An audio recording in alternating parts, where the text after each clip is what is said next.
Turasubiye kubaramutsa nshuti namwe bagenzi mwama mudukurikirana ku Nkerebutsi TV tunabipfuriza n'umwaka mushasha mwiza w'ibihumbi 2025 kuri mwese. Kuba taraba abanywanyi bacu reka tubasabe murabe munsi iki kiganiro ahanditse sabone canke subscribe muce muhafyonda muhejeje muca mbona haje agakengeri nakone mugakoreko muje kugakurako hace haza ijambo tute canke or naryone muce murikorako kugira muzokwame muronswa ibiganiro byacu twamadushikiriza ku Nkerebutsi TV atakigoranye.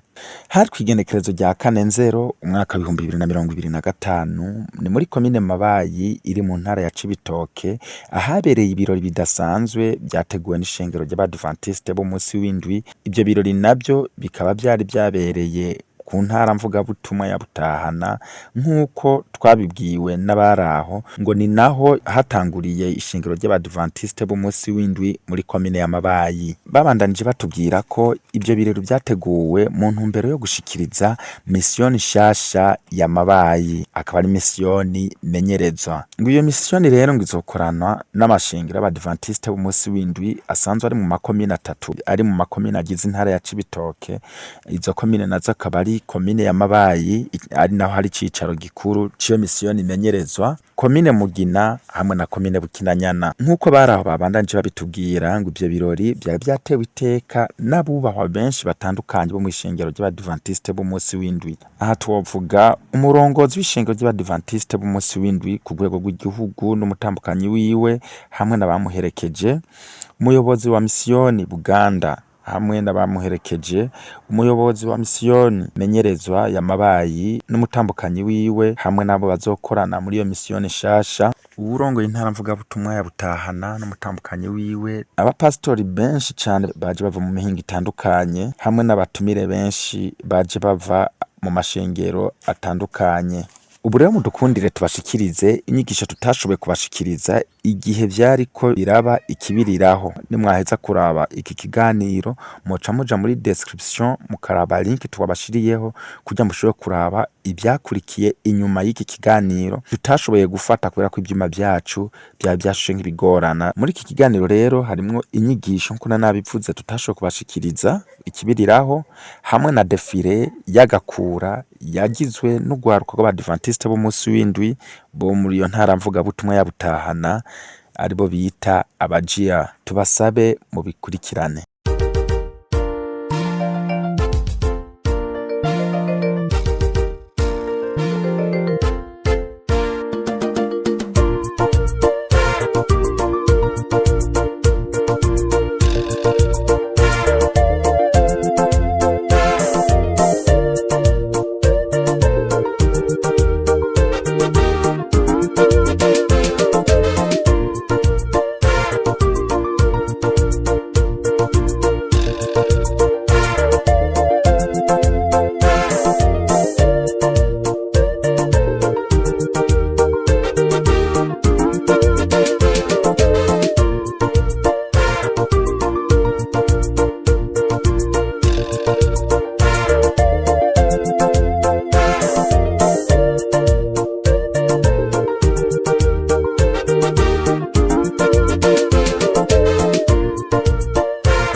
Izina ry'Imana yacu rihabwa icyubahiro. Mwakoze kunyakira kandi ndongeye kubaramutsa irigira kandi mu izina rya Yesu. Nta byinshi ndibujemo mu nkundire tuje ku cyacu zindukanye. Tweje kuririmba indirimbo irimo amajambo agiye atandukanye, cyane cyane avuga ngo Yesu, Yesu ndakwizeye kandi uruwo kwizigirwa. Yesu mwiza nkunda rusheho kwizera. Izina ry'Imana yacu rihabwa icyubahiro.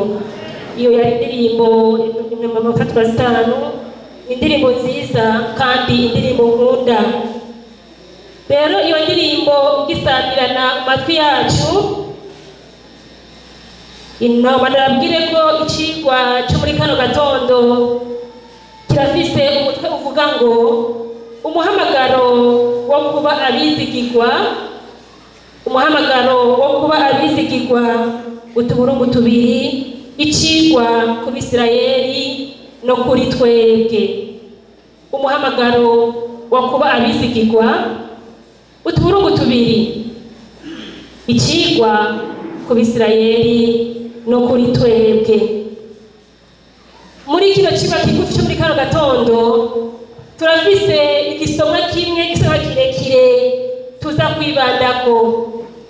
Igisomwa tuza gusanga mu gitabo cy'uwavugishwa n'Imana Yeremiya, igice 35, turahera ku murongo wa mbere dushikane ku murongo wa 19. Yeremiya 35 umurongo wa mbere turashikana ku murongo wa 19. Niyo tuza gusanga amajambo y'ibanze tuza turibandako cyane, kuko ni icigwa cyane cyane cyerekana akamaro ko kuba umwizigirwa. Mbega uri umwizigirwa? Mbega Imana irakwizeye? Mbega Imana yagushingira intahe? Iyumvire ibyawe kuko niwe mwiyizi, ni jewe niyizi. Umutwe wa kino gisomwa uratubwira ngo Imana ikura icyitegererezo ku bareka. Imana ikura icyitegererezo ku bareka. Niyo mpamvu bavuga ati Imana ikura icyitegererezo ku muntu wese avuze izina ari mu inongoro y'Imana. Imana yashaka icyubahiro. Mbega mu by'ukuri Imana yo gucagura yatanga icyitegererezo. Hano hariho umuryango w'abarekabu Imana yifashishije kugira ngo ishobore gutanga akarorero, yigishe Abisirayeli, yigishe twebwe. Mbega mu by'ukuri nawe Imana yo kuraba ikagushima ikavuga ngo mu by'ukuri ujya mu mwizigirwa. Nibuke ko umutwe uravuga ngo umuhamagaro wo kuba iki? Umwizigirwa. Amen. Umuhamagaro wo kuba umwizigirwa. Kino gisomwa rero kigira kitubwire mu muryango Imana yaraje igashima, hanyuma ikavuga ngo bajya abantu mu by'ukuri ni abizerwa banje, ni abizerwa banje. Reka rero batange ko icyitegererezo. Imana yashaka icyubahiro. Mu nkundire kino gisomwa ndagisome, hanyuma ndasabwe mwirabwira ngo ashobore kubatahuza amajambo akirimo. Imana ikura icyitegererezo ku barekabu. Imana ikura icyitegererezo ku barekabu. Mu yandi majambo, Imana yatanze icigwa cyo kuba abizigirwa, cyangwa se icigwa cyo kuba abantu badahemuka ku bwoko cyangwa se ku muryango w'abarekabu. Ijambo Imana yatubwira riti, ijambo ryaje kuri Yeremiya rivuye kuhoraho mu gihe cya Yoyakimu umwami mwene Yosiya umwami w'Ubuyuda, riti genda ku bindi y'abarekabu uvugane nabo, ubinjize mu ngoro y'Uhoraho, ubashikane muri kimwe mu byumba byubatswe kuri yo, ubahe vino banywe. Nuko njana Yazaniya mwene Yeremiya wa Habazaniya n'abavukana n'abana biwe bose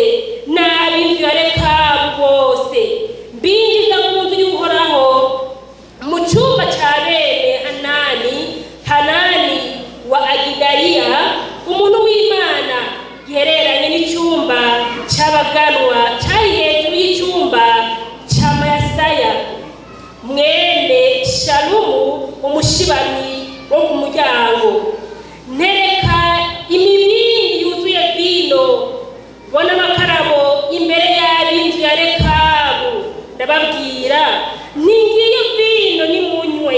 6 nabo baravuga bati nta vino tunywa, kuko Yonadabu mwene Rekabu sokuruza wacu yatwihanikirije ati nimuze mwigere munywa vino mwebwe n'abana banyu, canke ngo muze mwigere mwubaka inzu, canke ngo murime, canke ngo mutere uruzabibu, canke ngo hagire uzogwitirirwa. Ariko iminsi muzomara yose muze mube mu mahema, kugira ngo mubone kuramba mu gihugu mubamo Imana yashaka icubahiro. 8 kandi twumve Yonadabu mwene Rekabu sokuruza muvyo yihanikirije byose kutanywa vino iminsi tuzomara yose, twebwe n'abagore bacu n'abahungu bacu n'abakobwa bacu, no kutabaka amazu yo kubamwo, no kutagira uruzabibu canke itongo canke imbuto zo gutera, ariko twibereye mu mahema twumvira iragi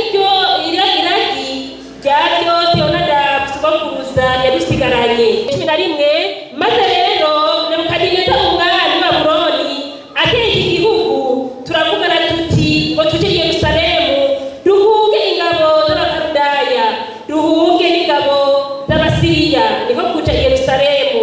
12 maze ijambo ry'Uhoraho riza kuri Yeremiya ritukwa n'Uhoraho nyine ingabo agize, niwe Mana y'Abisirayeli, ati genda ubarire abagabo b'i Buyuda n'ab'I Yerusalemu uti mbega ntimworoha mwemera indero yanje ngo mwumvire amagambo yanje, ni jewe Uhoraho mbajije.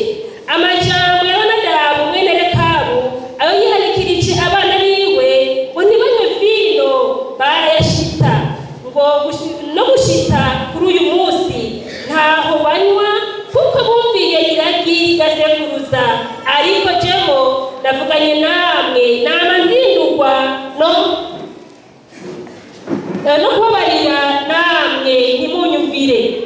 15 kandi nabatumye ko abasabyi banje bose abo navugisha, nama nzindurwa no kubatuma ntenda nimugaruke umuntu wese ave mu nzira yiwe mbi, mutunganye ibikorwa byanyu, mwoye gukurikira izindi mana ngo muzigendanire, niho muzobona kwibera mu gihugu nabahaye mwe n'abasokuruza.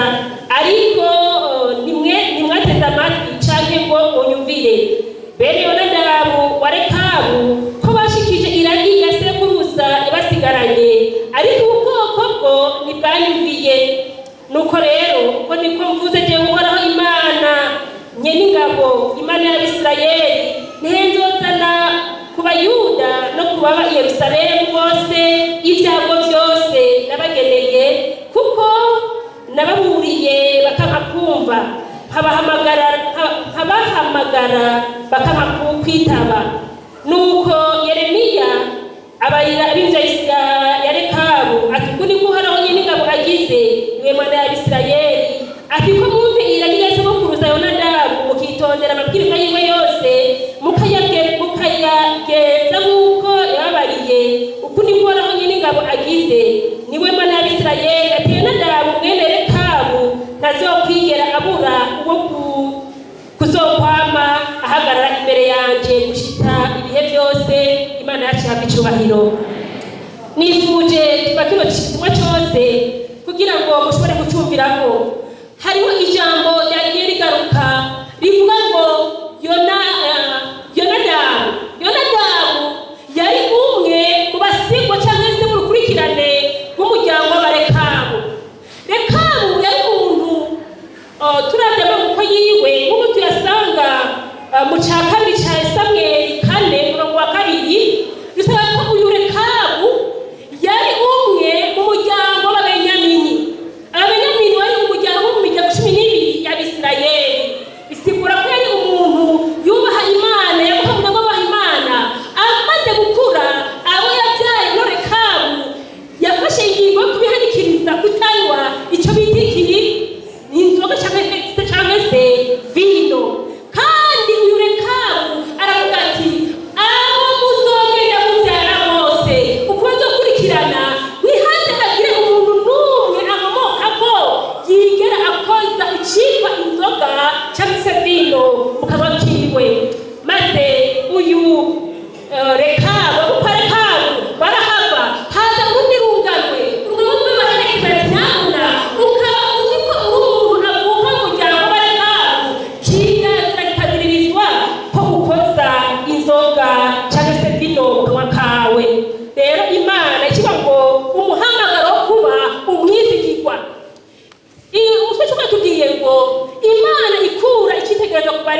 irabashima iravuga ati reka ngerageze basi niburiburi nigishe abisirayeli nigishe abayuda nkoresheje amajambo yavuzwe n'umwana w'umuntu nishimikije kubareka kuko ibyo babujijwe babifashe mu minwe. Amena.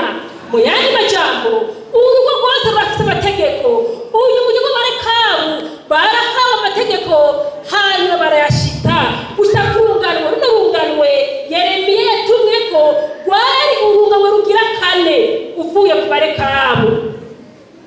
Mani majambo abarekabu yaravyaye abyara umuntu ubona waravyara bagenda bahererekeranya gushika kuri bano bantu. Rero Yeremiya yatumwe ko bose iteko ryari rimwe ngo nimuze munywe iki, nimuze munywe vino kandi babiha agaciro. Ikibazo ni iki, mbega wewe uri umwizigirwa? Ibyo Imana yavuze babiha agaciro. Turabye ku murongo wa mbere shikana ku murongo wa 3 hano Imana yariko irashingira intaye bano barekabu iravuga ati ewe Yeremiya, twabibonye murongo wa 3 Yeremiya we ndagutumye genda kubityo barekabu ugerageze ubahe iki, ubahe vino maze uzure kubagira iki, bayinwa.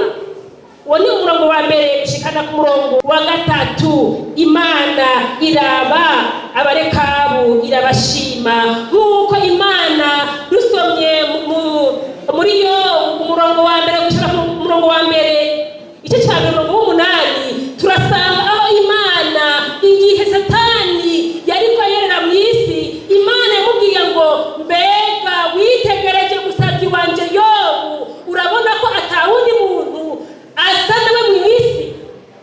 Mani majambo Imana yarabu umuntu kagira iki ikamushima cyane ikagira iki ikamugayira. Ikibazo ni iki, mbega wewe Imana gushingira intahe, mbega Imana gushingira intahe mu biki? Umurongo wa 3 gushika ku murongo wa 5 naho turabona ko Yeremiya yarubashe. Yeremiya aratera intambwe aratwara ya nzoga ayiha abarekabu arabicarika ahantu maze ngo arabatereka inzoga. Mu yandi majambo kuko Yeremiya yubashe natwe birasaba ko ijambo ry'Imana iyo bituje ko turyubaha tukarishira mu ngiro. Igitangaje rero ku murongo wa 6 gushika ku murongo w'umuntu hasomye turahasanga bano bana babarekabu bamaze kubona inzoga Yeremiya umusabyi w'Imana bateretse. Kumbure kuko bw'Imana hariho urwitwazo bakavuga bati ko ari Yeremiya, ko ari umuntu w'Imana bivuze, ko ari umusabyi w'Imana bivuze, reka twemere tugire iki, tunywe. Ndabeshe abantu benshi turakunda kuraba ngo kubera ko kana kavuze reka ngira iki, reka nshire mu ngiro. Ariko bano bana bo barekabu baravuze bati nako Yeremiya avuze turafite rivuga yuko kizira ikadiriza yuko umuryango wa rekabu wiki unywa vino. Baravuga bati umurongo wa 6 ushaka ku 8 tinaho wogenza gute twebwe abarekabu ntidushobora kunywa vino. Amena. Ikibazo ni iki, mbega wewe igihe uteretswe cyangwa se mu gihe uri ahantu ukaba ubona iby'Imana biri imbere yawe ukisuzuma ugira intege nke cyangwa uravuga ati naho wonyica sinshobora kuva amasezerano y'Imana. Ikigwa ngo umuhamagaro kuba umwizigirwa. Bano bana barabaye abizigirwa ntabwo bigeze bateshuka kuco sekuruza wabo Yonadabu yababwiye ati bana banje nimuze mwigere mukoza vino mu kanwa. Ayo majambo kandi ntayo yo gushingira Imana intahe turasanga muri Daniyeli 1 umurongo w'8. Daniyeli umurongo w'8 aho Daniyeli bagenzi biwe igihe bari Babuloni barahiye bati naho wogenza gute twebwe ntidushobora kwihumanisha ibihumanya izina ry'Imana icubahiro. Mbega wowe bifashe gute? Mbega wowe wisuzumye utigwa kangahe binashitse ukasubiza reka fate ejo hahise honyene umunsi umwe yacu nibyo byarashitse ugatezuka mu vy'Imana yakugeze ku by'intege nkeya. Ariko bene Rekabu abana ba Yonadabu abuzukuru ba Yonadabu barase kwihumanisha ibihumanya izina ry'Imana yagiha icubahiro. Umurongo w'umunani kigana ku 10. Bano buzukuru niko novuga ba Yonadabu ntabwo gusa banse iyo nzoga, oya, kirazira ko umwisirayeli ari wewe wari wajewe, kirazira ko umwisirayeli ashobora guhendwa adafise ico yishimikije. Amena. Bano bana kumbure bari kuvuga bati sokuruza wacu Yonadabu yatubwiye ngo tuwe inzoga batazi impamvu, ariko bamaze kuyihabwa baravuze bati nahasomye mahandanye mwebwe musome umurongo w'umunani kigana ku 10. Baratanze impamvu ibatera, baravuga bati sekuruza wacu yaratumujije kunywa vino kandi yaratumujije kubaka amahema muri cyo tuyabemwo. Sekuruza wacu yaratubwiye yuko dukwiye kuba abantu mwandi majambo biyoroheje batubaha amahema ngo bibabwirwe ico bari. Abana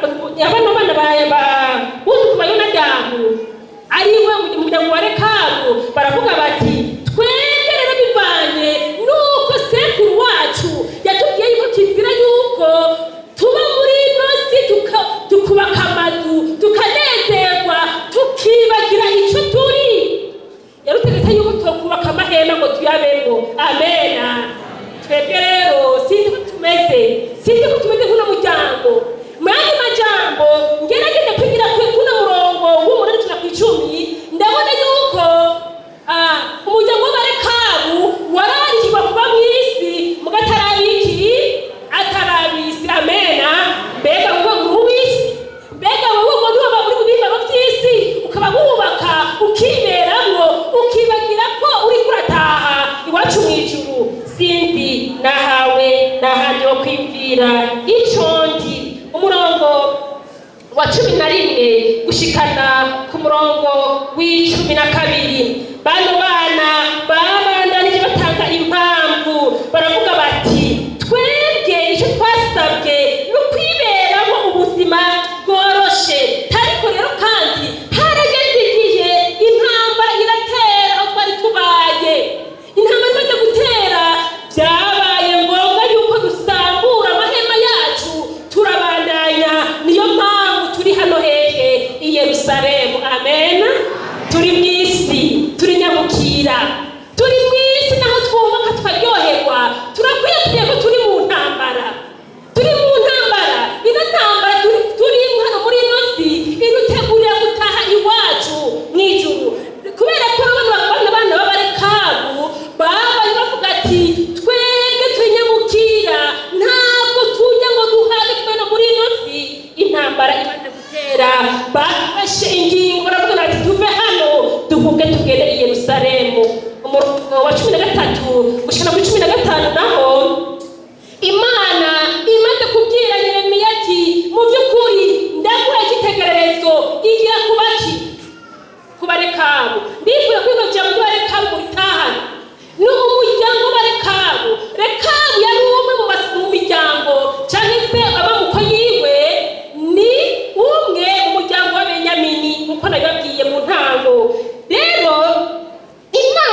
yavuze ati bene Rekabu ndabashimye kubera ko bagerageje kumvira amabwirizwa ya sekuruza wabo. Namwe rero bantu banje, gerageza munyumvire mure kugumuka, gerageza munyumvire mure kugumuka kugira ngo namwe nze ndabatangeko icitegererezo. Umurongo wa 17 Imana rero iratangaza iravuga ati rero kubera ko mwebwe mwanze kunyumvira mfitaniye namwe urubanza kubera ko muri abo n'abagumutsi mudakurikiza amategeko ndabahaye. Bantu b'Imana, hano mvuga abayuda, hano mvuga abisirayeli, bashatse kuvuga twebwe natwe kubera ko Imana idutegeka ntidushire mu ngiro. Imana itariye urubanza nawe, Imana itariye urubanza nanje. Mbega ivyo Imana yabwiye ndabishira mu ngiro.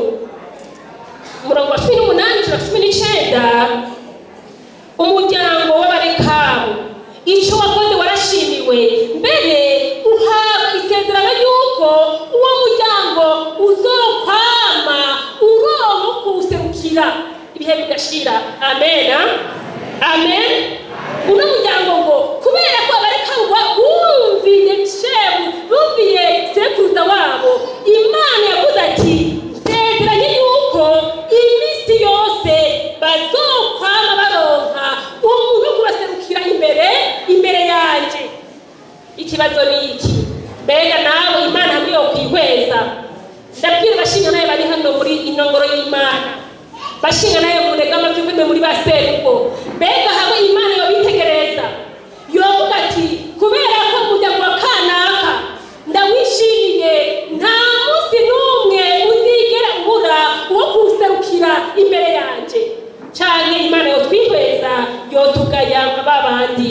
Bibiliya iratubwira mu Migani 22 umurongo wa 6, Imigani 22 umurongo wa 6 n'amajambo amenyerewe cyane avuga ngo toza umwana indero nziza akwiye kuzokwamana azogenda se ataragira iki, atarayivamwo. Aba bene Rekabu barahanahanye, umwe avutse abwira uwundi, uwundi abwira uwundi, uwundi abwira uwundi, uwundi abwira uwundi. Niko bikwiye kugenda ku muryango w'Abadiventiste w'umunsi w'indwi. Umuryango w'Abadiventiste w'umunsi w'indwi wagiriwe ubuntu ukaba wamenye na Kristo. Gira ibyo Imana igomba ko turabizi, ubwire umwana wawe, kandi n'umwana wawe umutegeke kubaha Imana ko nayo bibwira umwana wiwe. Uwo mwana wiwe nawe adutegeke abandi bana biwe, duhererekerane gushika Yesu agarutse. Amen. Aho navuze kubashinga ntahe, kandi Imana yarabahigira bafite ubushobozi. Abavyeyi natwe sinobibagira abakenyezi, indero y'abana cyane iraba abakenyezi. Toza umwana indero agenda ataragira iki, atarayivamwo. Nyamba serugo avuze ati itegeko, bavyeyi dufashe abana bacu kuba hafi kugira ngo imisi yose bambe mu buntu bw'Imana. Mu gusozera navuze ko icigwa kiri muri Yeremiya 3:5 umurongo wa mbere gushikana ku murongo wa 19. Mwumvise ko ari Imana yararikira Yeremiya kubwira Abisirayeli kwigira kubiri ko biraba, kugira ngo abana b'Abisirayeli, Abayuda nabo bashobore gufata intumbero yuko byokunda ko bakaba abizigirwa. Bakunda bene data, iyi mirongo rero yerekana ko Abayuda bari bateshutse ku nshingano yabo yo kubaha Imana, mu gihe bene Rekabu bobo bakurikiza amabwirizwa bahawe n'umwana w'umuntu. Egome kunywa vino ni bibi, yabatoje indero nziza bayishira mu ngiro. Natwe rero bantu b'Imana, Imana yavuze, ijambo Imana yavuze turishire mu ngiro kugira ngo natwe Imana turavye idukunde. Ikindi kandi Imana yarahezagiye umuryango w'Abarekabu. Amena. Yarahezagiye iravuga ati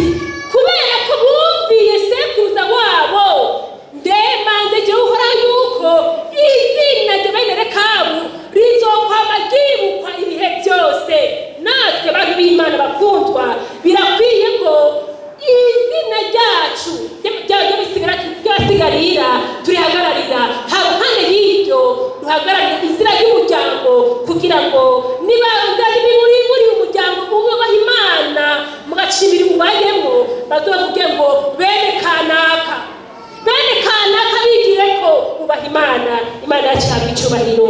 Natwe rero nk'uko Imana yasezeraniye bene Rekabu kutazigera bibagirwa, nitwaba abizigirwa tuzoragwa ubwami bw'Imana. Munkundire dusome muri Yesaya 1:19 gushikana ku murongo wa 20. Yesaya 1:19 gushikana ku murongo wa 20. Hariho amajambo nifuza ko dusa naborangirizako. Ano majambo aravuga ati, kandi abantu bazokwinjira mu masenga yo mu gitandara no mu vyobo byo mu kuzimu bahunga uburake bw'uhoraho n'ubwiza bw'icubahiro ciwe. Azohaguruka gutigitisha isi. Kuri uwo munsi umuntu azoshibura ibigirwamana vyiwe n'ivy'ifeza n'ibigirwamana vyiwe n'izahabu ivyo bamucumuriye mw'isenga, abishiburire amafuku n'ubuhungarema. Mu yandi majambo, ibi n'ibintu bizoshikira abantu bose batubashe Imana. Ndifuza ko twebwe nk'abantu b'Imana tutoba abo Imana izoshira mu muriro kubera ko tutumviye ivyo yabitegetse hera mw'itanguriro. Naho ukisuzumira gusa amabwiriza 10 y'Imana urashobora kubona aho wagiye ugenda uko bitabereye. Imana itugirire neza. Imana idushize kugira ngo natwe tube abantu bo kwigirako, tube ibitekerezo nk'uko bibereye, ntitube abo gushiburirwa ubuhungarema n'ibindi kuko tutumviye. Ivyo nivyo ndabifuriza muri kano gatondo. Naje ubwanjye nifuriza kugira ngo Imana ishobore kuba umwizigirwa, simbe utizera, mw'izina rya Yesu, amena.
bwo gutanguza ibirori muri kano kanya.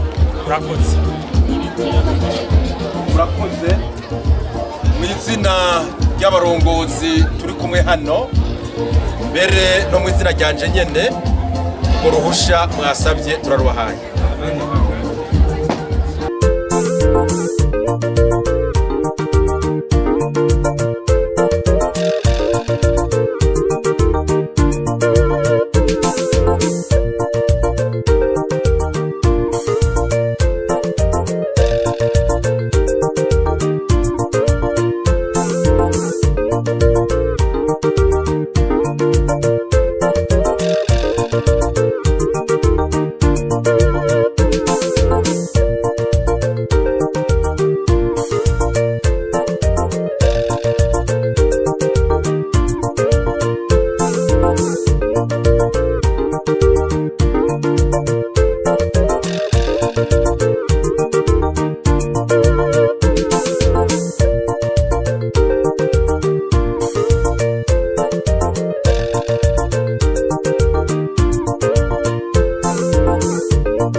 permission granted.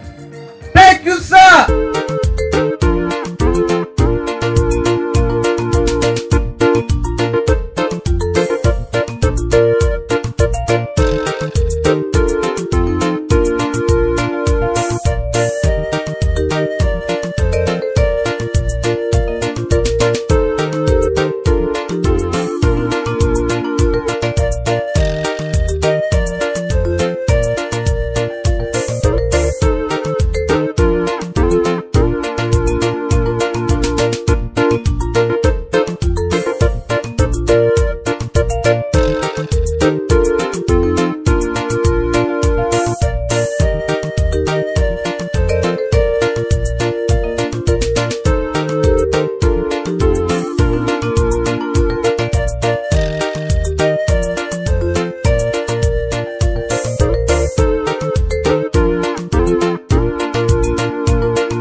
Bugwaruka ko mu ntara mugabo tumwe butahana emission nshasha kandi nziza y'amabayi twari tuje kwamenyesha ko ibirori twari dufise birangiriye hano ese abamugisha turabashimiye kubw'ibirori mumaze kutwereka kandi turabashimira ukuntu mubikoze mu mwanya muto. Imana ibahezagire. Mu kurangiza mudukundire dusenge. Mana yacu uri mu ijuru, Mana ugorokera kutugirira neza, izina ryawe nirihabwe icubahiro. Twongeye kugushimira ubugira kandi wa Mana we, ukuntu wabanye natwe kuva mu masaha y'agatondo tukaba tugeze kuri amasaha y'umuhingamo, ntuherwe icubahiro. Ubwo rero tugiye gusubira amacumbi yacu, turasabye mwemu wawe ijane natwe, ubuntu bwawe n'amahoro biduherekeze mu izina rya Yesu.